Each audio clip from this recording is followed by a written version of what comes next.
Look, I'm sorry, okay?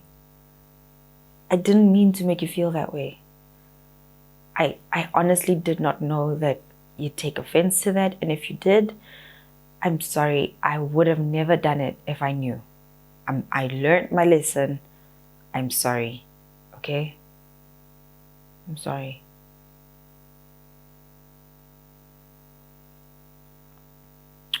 So now that that's out of the way, so can I take off my paint? Do you take off your paint? Do we jump into the bed? Or is it like off the table now? I'm gonna try. Work till I die, till I die, till I die. I'm gonna fail and get up, cause I'm not giving up on my dream. Hey gorgeous, and welcome to my channel. I'm Kopano Shimange, and this is How I Do Things, a show where you send me your questions and I let you know how I would do things, and I can take it as entertainment or use it as advice. Take it, don't take it. Use it, don't use it at all, darling. Listen, do what you will with it. Do you know why? Because moi, not a professional. I'm not a professional at all. Do not take this as professional advice in any way, shape, or form, darling. I'm just letting you know what I would do if I was in your shoes. So, I get this question quite often. It is a Thursday, and today we're talking about them couples. We're talking about our sex lives, and for the married honeys who got a ring on it. I get this question a lot. Kopano, I do not have energy to do it with my man. Why am I so tired? I love the boo. I love his bum. It is delicious to me. However, energy-wise, dololo, it is not there. It's not happening the way that I would like it to happen. Where do you get the energy to get down and dirty with your man so often? I know you say every day or every morning, but honestly, babes, energy is not there. Energy, not there. Look, I'm going to be very honest here. Sex is important in our marriages. It's important for us to know that we have confidence in the relationship itself, but we also have confidence in ourselves as individuals, that I am still sexy, I still can get down, I am still desirable, I am still that girl in the sheets. You know what I mean? It's important for confidence on all levels, both in ourselves and in our relationships. So it's very important that it is there and that we enjoy it. The absence of it means that we don't feel as confident in ourselves, and we may want to go seek that confidence and validation outside of the marriage. We might not have confidence in the marriage itself as a unit, as one entity that functions well, and we start to think that there are holes and things missing in our marriage, and truly that missing link may be that intimacy that's supposed to be there in our marriage. So how do we fix it? How do we get the energy to be with our man inside the sheets? How do we get our energy right? Here's 8 reasons why you might be tired and things that you can do to fix it. Number 1, you may be genuinely tired, babe. Like, you genuinely may be tired. My inbox is full of young wives who are just like, honey, how do you cook? How do you clean? How do you take care of the baby? How do you still go to work and still have time and energy to actually have sex with your man? It's a lot. It really is a lot. I also do feel like it's a lot, to a point where Habi and I had to sit down and I was like, listen, I can't be your mom. Your mom is amazing and she can do everything and she has all the energy in the world, but I'm still young and I don't have energy. I don't have the energy to clean the whole house by myself. I don't have energy to cook 3 meals a day. I don't have the energy to still work and then still come back into bed with you and have all of that energy. So how can we split the weight in the house? Listen, it is fine for a man to help you clean the house. It is fine for him to take over one of the meals during the day or to cook on certain nights. You both share a home together. You both eat. You both make the house dirty. So it is only fair for you to both look for ways to split the weight. If it means that you need to get somebody in the house to lift some of the weight from you, then do that, because it's important for you to have weight for you to go into the bed. Number 2 may be underlying relationship issues. One thing that my grandparents and my parents and my aunts and my uncles always told me about relationships is, honey, do not go to bed angry with your man. You may not completely resolve an issue by the time you go to sleep, but At the very least, don't go to bed angry, knowing that, listen, yes, we have not resolved this issue that we are arguing about right now, but let's come to a point where we can go to sleep next to each other and not being angry at each other, okay? And I can still give you the good tonight, even though we had an argument 2 seconds ago. It's important that you have open communication in a relationship. And many of us find it very hard, especially at the beginning of our marriages or even later in our marriages, to be open with communication. But the way that it works is that one party has to be willing to get over the sensitivity, to get over their egos, and to get over their own feelings or their pride in the moment to just say, you know what, baby, I'm unhappy. I'm not happy. I can grant, babe. I can grant. I'm not fine. No, babe. I'm not okay. That's one way that I tend to open up conversations, is just to be vulnerable. If one party, just one party, opens up the communication and becomes openly vulnerable, then it invites the other party to do the same. It may not be easy the first 10 times, to be honest with you, but you get better at it. The both of you get better at it. If you're the one who always has to come to the table and say, I'm unhappy, then in those arguments and in those times when you're having that communication, at the end of your discussion or at the end of your argument, get to a point where you say, listen, next time when we're in a situation like this, can you please be the one to come to me and be honest? Because I'm exhausted. I'm tired of being the one to first be the vulnerable one. Can you please try to be the vulnerable one next time? And if he fails the next time, open up and be vulnerable and try again the next time. Love is choosing to love someone. You choose to be vulnerable with someone. And when you have arguments or disagreements, or there's something that is an underlying issue in your relationship and it's not getting solved, it's both because you're both choosing not to be vulnerable. But you need to lead with example sometimes, my honey. And that's why God made women, because we are the ones who can fix the world. If it wasn't for us, the earth would be burning right now. Number 3 is that you don't give it a real try. What do I mean by a real try? Your man comes over and he's just like, baby.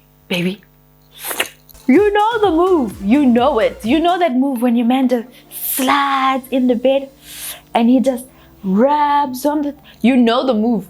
You know the move that your man makes. Every man has got his individual move. Every man has got his move. And we know it as women, is that here's the move. He wants some. Now I must just bend over. You know the move, babe. When you see the move coming along, you already designed your brain that I am already tired. I'm already not in the mood. I'm already not going to try. Here's how you fix it. You have to make a commitment to give it at least 10 minutes of kissing and foreplay. At least. If you still are not in the mood, then you can say, you know what, baby? I'm tired. But not before you at least give it a fair try.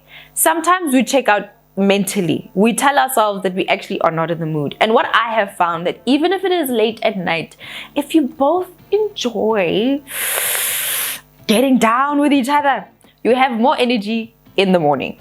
I promise you. If you just make a commitment, there was a point in our relationship where I was just like, you know what? I'm not going to say no. Whenever he wants, I'm not going to say no. I'm just making a commitment for this month. I'm not going to say no. I just want to see what's going to happen, because at the time I was just tired. I was tired of running the house at the time, right? This was before we had our conversation about splitting, the chores and, having a bit of weight distribution in terms of the things we have to do around the house. So I decided I'm not going to say no. And what I realized was that it was good for my mental health. If for anything, babes, it's good for your mental health. So give it a real try. Make it a commitment for yourself that I'm not going to say no. For the next month, I'm just not going to say no, and I want to see what will happen. You'll be in a better mood, and your man is also going to be in a better mood. It can only be good for your relationship. Number 4 is that you may be preoccupied. And this happens. Men and women get preoccupied about different things. I've realized, and I've read, and I've studied quite a lot that men can be quite preoccupied if money and their careers are not in the right path. That is one of the fundamental stresses of a man, because it's part of the fundamental building blocks of who they want to be as providers, as men in the house. So when money's not right, and when their careers are not right, or when there's questions within those two departments, then it can affect how they are when they go to bed.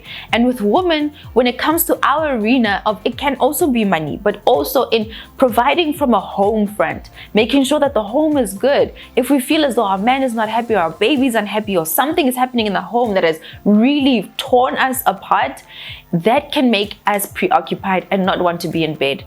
A huge thing that affects both men and women is our careers. If things aren't going well at work, if we are overloaded with work, if we are thinking about a specific project that is taking up all of our energy, then it also takes away and it dries up the vajayjay very quickly. So we need to have a way that we debrief. This is why it's important that couples debrief regularly, every single day. Babe, how was your day? Honey, how was your day? The two of you debriefing on the things that may make you preoccupied before you jump in the sack. Number 5 is one that I've come to realize, especially through renovations, is that our bedrooms can become stress rooms very easily. You can ruin the energy in your room by taking things like work, your laptop into the bedroom, or arguing in the bedroom. It may have an energy that when we get into the bedroom, we get vulnerable, we argue, or you know that you bring your school books, you know that you bring your work, you know that you bring your computer, and you may even work from your cell phone in bed. This completely ruins what the bedroom should be, which is a sanctuary, the sex sanctuary, the oasis, you know, where you come to drink your water. Don't ruin the energy in your bedroom. It may need you to shift a few pieces of furniture, change the sheets, change the headboard, get a new mattress, change the curtains, something. Maybe change out the rugs and make new rules that we do not bring stress into the bedroom. The bedroom is the place where couples go to fight. We go to fight over the things that are important in our relationship, but we also go to fight in the sheets. So yes, it is a good place for you to go and have discussions with your man. I've always been raised to believe that couples don't fight in front of their children, but they do fight. They go and take it to the bedroom and they fight and they finish.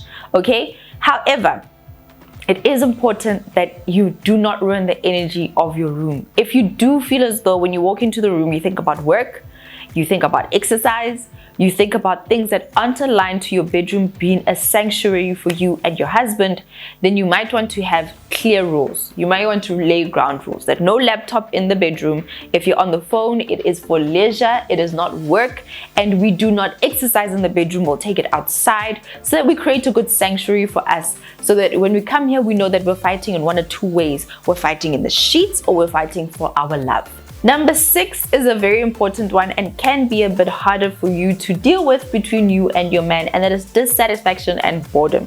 If you do feel as though, you know what, this man has been in search of the G-spot and he has still not found it, then the two of you have to have a really good and deep discussion for you to both be satisfied in the bedroom. Now, if you feel as though the moves have been the same since 1996, he's been doing the same move and he thinks it's still great, but now the kitchen sink has moved and he cannot find it, then you might want to invest in seeing a sexologist. You might want to invest in actually going on couple retreats. You might want to invest in buying a book, going on an online course. I know that there's an online course that's literally for couples to rediscover themselves sexually, especially if you're in marriage and you've been together for a while and you're starting to feel like the same sex moves are getting all stale and it's starting to get boring. Then you may want to actually invest in something like this so that you can rediscover each other. It makes you very uncomfortable, but the nice thing is that it makes you vulnerable as well, and you get to discover each other in a whole new way. Number 7 is the pressure to perform. This means that we lose enjoyment, and the pressure to perform can come both from the man or the woman. If a woman tells the man that I'm dissatisfied because you cannot find my G-spot, you do not know what you're doing, then the man feels pressure to perform, and it's not nice for him anymore. And the pressure can come from the man, where he's just like, baby, I need to do it every day, and you are not giving it to me. Give it to me, woman.